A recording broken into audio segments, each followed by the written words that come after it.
we have got to defend our democracy, and we've got to fight for it, because these things, when you chip away, it's very hard to get them back again. Lauren Parker, National Coordinator for Momentum, thanks for joining us. Hi, thanks for having me. No problem. What is your organisation calling for this weekend? So we're calling for protests tomorrow because we want people simply to come and take a stand. We think it's really outrageous that Boris Johnson is basically trying to shut down democracy. So we've asked our members, and we've worked with partner organisations, trade unions, campaign groups. We've all just said, look, come out, make your voices heard.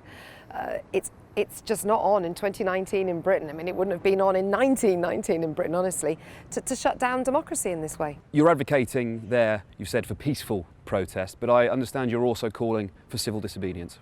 Well, look, what happened on Wednesday evening, thousands of people pitched up. It was a spontaneous demonstration in College Green. I mean, I don't know technically if it's civil disobedience to move a little barrier, but we did, because we thought this is a space opposite Parliament. So, we moved a few barriers, and actually the police were pretty nice. They kind of let us through.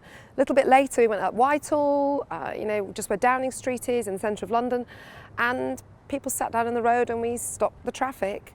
And that was a pretty powerful signal. So I think there's going to be that kind of peaceful protest. But I want to stress peaceful, because the whole point of what we're about is that this is a campaign to restore democracy, to uphold our democratic rights, and we have a democratic right to peaceful protest in this country. And so I think it's going to be fantastic. What we saw the other day was old, young, from all across London, and people from outside London. Obviously, there's been protests all over the place. My city of Leeds, I think there's protests on Wednesday night, which was fantastic. I think there's going to be 10 cities, Manchester, Cardiff, I think up in Scotland, Birmingham.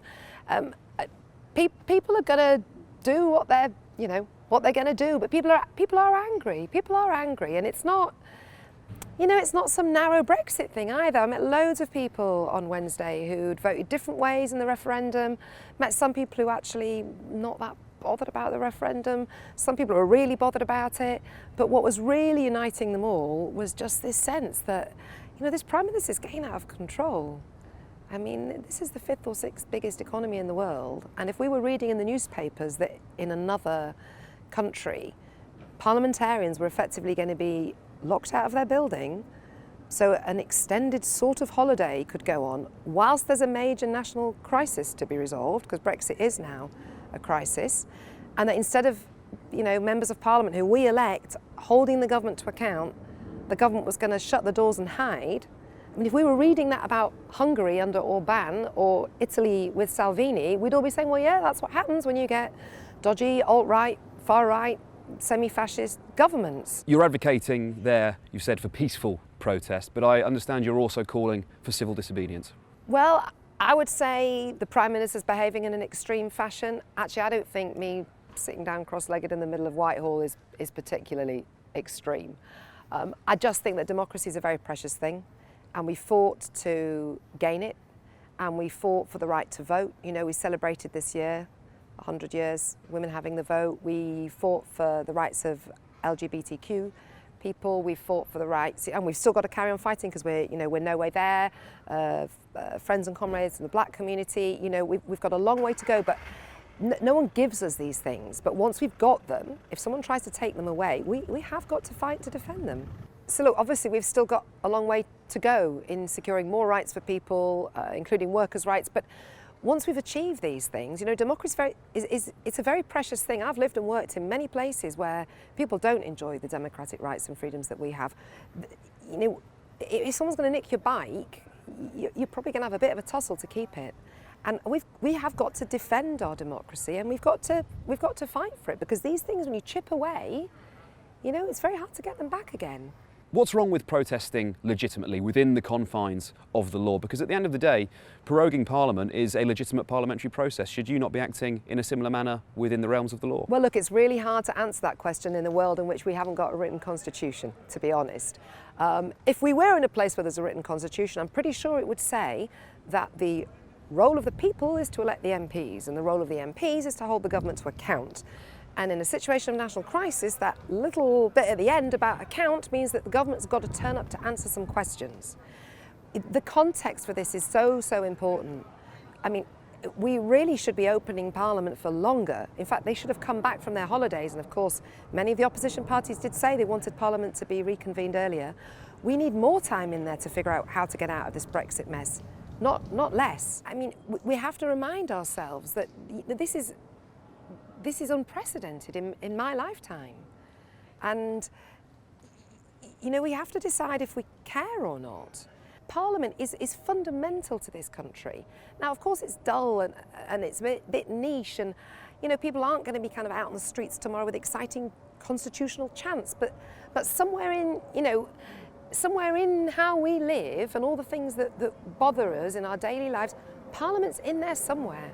They're the people that set the rules, and they, you know, the government can't just decide to break them. Now, they're not written down in our country, so it's a harder case to argue. But this is such a cynical attempt to either just agitate us all, so then Boris pretends to be the nice guy, or indeed to really block democracy. Now, if it's just a cynical move, that's unacceptable. This man's the Prime Minister. And if he's really trying to block democracy, then it's equally unacceptable. There's no good interpretation for me of what he's doing. You've said you're going to occupy Parliament next week. Look, we've had some parliamentarians themselves who've said that they will stay in the chamber if they need to, and obviously we will support them. Now, I'm not sure it's going to be that easy for thousands of us to trot into Parliament next week, but certainly I believe there's a massive symbolic value in us saying this is our place and you cannot lock us out. So I think there are MPs who will, you know, who may well end up resisting. But the thing is, we don't need to get there. A lot of people in the country would argue that pursuing Brexit by any means necessary is democratic, because at the end of the day, if the Prime Minister is resorting to these extreme measures, if it realises Brexit, they think it's justifiable. Look, I can understand why a lot of people are frustrated, and those who wanted to leave just, you know, they want to leave. In fact, the polls suggest it's about 20% of people maybe are okay with what's been happening over recent days. But I don't think that you can deliver democracy through anti-democratic measures. It doesn't add up. The other thing is that Parliament has said it doesn't want a no deal. And actually no deal was not on the ballot paper in 2016. The government has rewritten history. And, you know, some people have gone along with that, and you know, that's their right. But it wasn't on the ballot paper. Across the Conservative Party, they were talking about single market membership and customs union and partnership and a close partnership, and, you know, even Theresa May's now battered to death deal. You know, it didn't envisage us kind of throwing ourselves off the top of the roof of the building. Most people assumed we'd at least walk down the stairs, maybe take a lift, you know, maybe trip up at the doorstep, but there was no suggestion that we were going to leave this building through throwing ourselves off the roof. So I just don't buy the argument that there's any way that he can legitimise what he's done. Is this just an excuse for Momentum and, by extension, the Labour Party to mobilise against the Conservative government? Well, look, I think the Labour Party, they're the official opposition. We're a radical campaigning group supporting the politics of the Labour Party leadership, and we want a transformation in society. Part of that transformation is about democracy. We want workers on boards, we want enhanced trade union rights, we want teachers to be listened to in what should be taught, and decisions not to be made by some central bureaucrat in a ministry somewhere who knows nothing about education.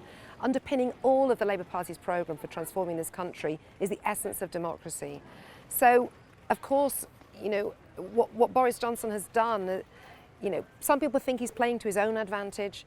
Actually, I think he's probably scoring a bit of an own goal, because people can now see the difference between our two parties.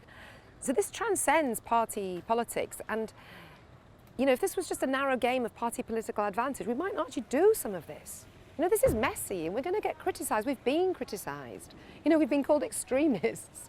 So it's not that simple to suggest that we're just doing it because it's kind of good for Labour. This is good, but also necessary for the country.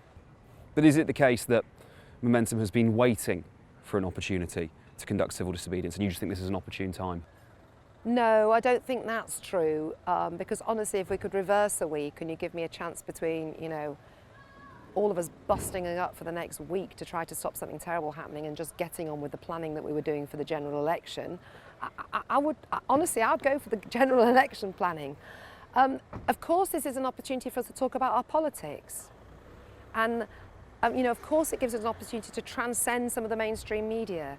And, you know, if you're there with a microphone and there's lots of people unfiltered, we can actually have a conversation.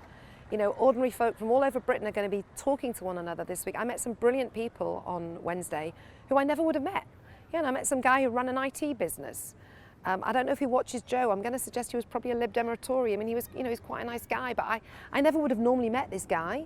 He was a bit upset he'd had to cancel a dinner party and he was coming to the protest instead. And we ended up having a conversation about politics that we wouldn't have had otherwise. And, he probably doesn't read the same newspapers as me, and I don't think he's a Momentum member. So, of course, there's an opportunity in the crisis, but I wouldn't say that we were sitting around hoping that Boris Johnson was going to try to shut down democracy.